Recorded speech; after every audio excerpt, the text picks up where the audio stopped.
Ya.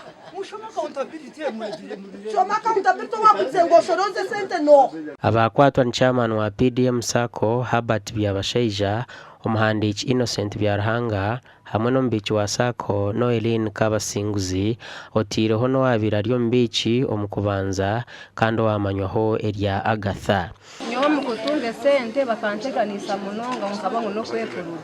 Hati nazo gumnamu wanje ndamuhe mitwali 10 ngandabyo kandi umuntu nkamusha kuyona nka mitwali 15 Pari shimoda nababuza ntembwe no hati byona chairman kwanyikiriza tukole tuta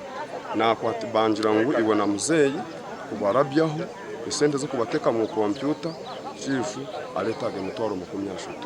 nakwata sente mitwaro 30 nazubaha nageta 12 yanje na muzeyi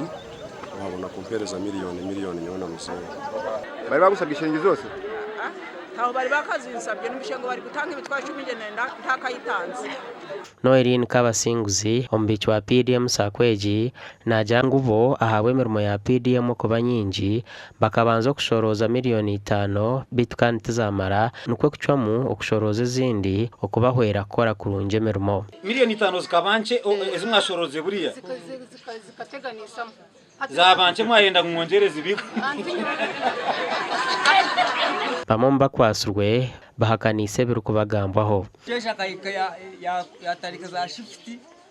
muzesha shayibiri mu 8 hati computer zabanje kandi kuna abataka pressure turikari ngo barenda sente twacho mu kupanjisa ki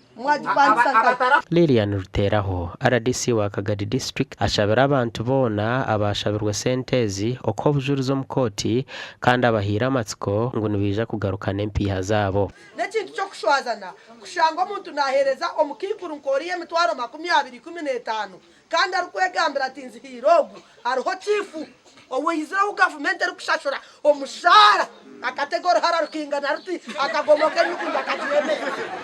Lilian Ruteraho hona yayemerezo kugaba sente za PDM nuko akaciko kebyo kwerinda kabanze ka cencura kumanya yaba abakozi ba Sacco bariyo bashaba abantu bituga bataka bahire sentezi Muruko kuraza kutunga sente tubanze tukuverifying kwenda kucendeza rushuma twantero muranga ngo abantu mucendezo kushashura sente abo ko muntu ari kushashura no kwakira bodo bahendera barya bashuma. District ya Kagadi einemirukiga na taona gumwe kandi GIO na RDC hamwe no muhwezu we bacwiremo kujetorora ubu bari kushijuma yaba abantu batunga sentezi batahireyo sente zona